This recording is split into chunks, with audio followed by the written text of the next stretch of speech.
தமிழ்நாட்டில் ஒரு சிறிய கிராமம் இருந்தது. அந்த கிராமம் இயற்கையால் சூழப்பட்டிருந்தது. பச்சை மரங்கள், பசுமை நிலங்கள் எல்லாம் அந்த கிராமத்தை அழகாக மாற்றின.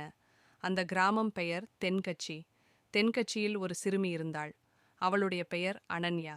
பள்ளிக்குச் செல்வாள். ஆனால் கோடை விடுமுறைக்கு அவள் தன் பாட்டியை பார்க்க கிராமத்துக்கு வந்திருந்தாள். அனன்யா மிகவும் புத்திசாலி, தைரியவந்தி. கதை கேட்பதும் புத்தகம் படிப்பதும் அவளுக்கு பிடிக்கும். ஆனா பேய் கதை என்றாலே அதிக ஆர்வம். பாட்டியின் எச்சரிக்கை ஒரு நாள் அனன்யா பாட்டியோட பூந்தோட்டத்தில் இருந்தாள்.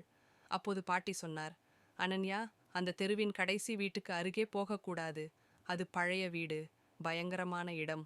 அனன்யா ஆச்சரியத்தோடு கேட்டாள், ஏன் பாட்டி, அங்கே என்ன இருக்கு?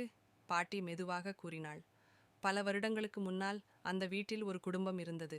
ஒரு நாள் அவர்கள் திடீரென்று காணாமல் போனார்கள். அதன் பின் அந்த வீட்டில் யாரும் வசிக்கவில்லை. இரவு நேரங்களில் சில ஒலிகள் கேட்கும்.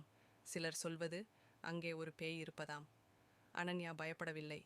அவள் மனதுக்குள் யோசித்தாள், உண்மையாயிருக்குமா? நான் தான் தெரிந்து கொள்ள வேண்டும். சவால். அடுத்த நாள் அனன்யா கிராம பிள்ளைகளோடு விளையாடி கொண்டிருந்தாள். அப்போ ஒருவரான மணிகண்டன் சொன்னான், அனன்யா, நம்ம கிராமத்துல ஒரு பேய் வீடு இருக்குன்னு தெரியும். ஆமாம் என்றாள் அனன்யா.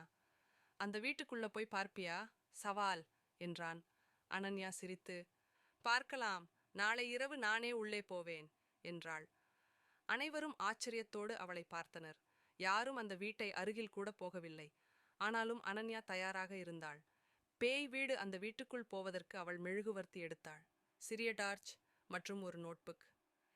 ஏதாவது நடக்குது என்றால் எழுதி போடலாம் என்று அவள் யோசித்தாள். பாட்டியின் வார்த்தைகள் மனத்தில் இருந்தாலும் அனன்யா நடக்க ஆரம்பித்தாள். வீட்டின் கதவு பசுமையான பூஞ்சொறி கொண்ட பழைய கதவு. மெதுவாக அவள் கதவை தள்ளினாள். கீழ்கிளிர் என்ற சத்தம். உள்ளே நுழைந்ததும் சுவர்களில் பழைய போட்டோக்கள், கிழிந்த கம்பளிகள், தொங்கும் நாற்காலிகள். ஒளியில்லாமல் இருள் சூழ்ந்திருந்தது. அவள் மெழுகுவர்த்தியை ஏற்றி மெதுவாக நகர்ந்தாள். அந்த சத்தம். ஒரு மாடி ஏறினாள். அங்கு ஒரு பெரிய வரவேற்பறை இருந்தது. திடீரென மேலே இருந்து ஓர் ஒலி வந்தது. டம் டம் டம். அவள் மெதுவாக மேலே சென்றாள். ஒரே ஓர் அறை திறந்து இருந்தது. தீபா அருகே போனதும் கதவு தானாக முழுமையாக திறந்தது. அவள் உள்ளே நுழைந்தாள். அங்கே யாரோ ஒரு பெண் வடிவம் இருந்தது. வெண்மையான ஆடையில், நீண்ட தலைமுடி, முகம் தெளிவாக தெரியவில்லை. அந்த உருவம் மெதுவாக திரும்பியது. நீ யார் என்று அனன்யா கேட்டாள். அந்த உருவம் மெதுவாக பேசியது. நான் இங்கே தவிக்கிறேன். என் குடும்பத்துடன் நான் வீழ்ந்தேன். ஆனால் என் ஆத்மா மட்டும் இங்கேயே சிக்கிவிட்டது. நீ என்ன கேட்கிறாய் என்றாள் அனன்யா கொஞ்சம் நடுங்கிக் கொண்டே. என் நினைவுகள் இந்த பெட்டிக்குள் இருக்கின்றன. அதை நிலத்தில் புதைத்துவிடு. நான் சாந்தி பெற வேண்டும்.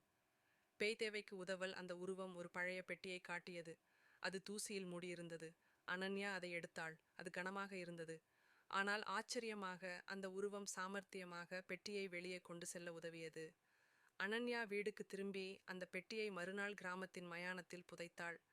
புதைத்த போது அந்த பேய் உருவம் அருகில் வந்து, நன்றி சிறுமி, இப்போது நான் சாந்தி பெறுகிறேன் என்று சொன்னது. அதன் பிறகு அது மெதுவாக வானத்தில் கரைந்தது. கடைசியில் அந்த வீடு பின்னர் எப்போதும் அமைதியாக இருந்தது. மேலும் எந்த ஒலியும் எந்த நிழலும் தெரியவில்லை.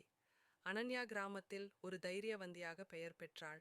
எல்லா பிள்ளைகளும் அவளை பேய் வீடு தீர்த்த ஹீரோ என்று அழைத்தனர். அவள் சொல்லிக்கொண்டே இருந்தாள், பேய் என்றால் எல்லாம் பயப்பட வேண்டியது இல்லை. சிலர் சிக்கிக்கொண்ட ஆத்மாக்கள் மட்டுமே. நாம் உதவினால் அவர்கள் சாந்தி பெற முடியும்.